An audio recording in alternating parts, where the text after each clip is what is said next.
12 വയസ്സുള്ളപ്പോൾ അമ്മയിൽ നിന്നും അവൻ വേർപിരിഞ്ഞു. ഉണ്ണീശോയ്ക്ക് 12 വയസ്സുള്ളപ്പോൾ അമ്മയിൽ നിന്നും അവൻ വേർപിരിഞ്ഞു. അമ്മ നനച്ചു കുഞ്ഞ് താതനോടൊത്തെന്ന്, താതനോർത്തു അവൻ അമ്മയോടൊത്തെന്ന്. കണ്ടെത്തി മൂന്നാം ദിനം ദേവാലയത്തിൽ, കണ്ടെത്തി മൂന്നാം ദിനം ദേവാലയത്തിൽ. ഉണ്ണീശോയ്ക്ക് 12 വയസ്സുള്ളപ്പോൾ അമ്മയിൽ നിന്നും അവൻ വേർപിരിഞ്ഞു. അമ്മ നനച്ചു കുഞ്ഞ് താതനോടൊത്തെന്ന്, താതനോർത്തു അവൻ അമ്മയോടൊത്തെന്ന്. കണ്ടെത്തി മൂന്നാം ദിനം ദേവാലയത്തിൽ, കണ്ടെത്തി മൂന്നാം ദിനം ദേവാലയത്തിൽ.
തിരുകുടുംബം ഒന്നു ചേർന്നു വീട്ടിലേക്ക് പോയി, ദൈവപുത്രൻ അനുസരണയിൽ മാതൃകയായി. തിരുകുടുംബം ഒന്നു ചേർന്നു വീട്ടിലേക്ക് പോയി, ദൈവപുത്രൻ അനുസരണയിൽ മാതൃകയായി. ദൈവത്തിനും മനുഷ്യർക്കും മാതൃകയായി വളർന്നവൻ ഉണ്ണീശോ എന്നും നമ്മുടെ കൊച്ചു സ്നേഹിതൻ. ഉണ്ണീശോ എന്നും നമ്മുടെ കൊച്ചു സ്നേഹിതൻ.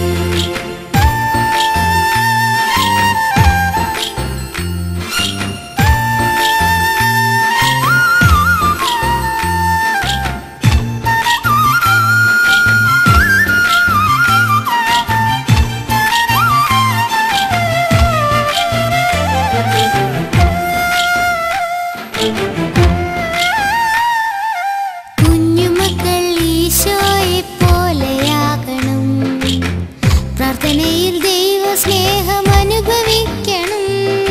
കുഞ്ഞുമക്കൾ ഈശോയെ പോലെയാകണം, പ്രാർത്ഥനയിൽ ദൈവസ്നേഹം അനുഭവിക്കണം.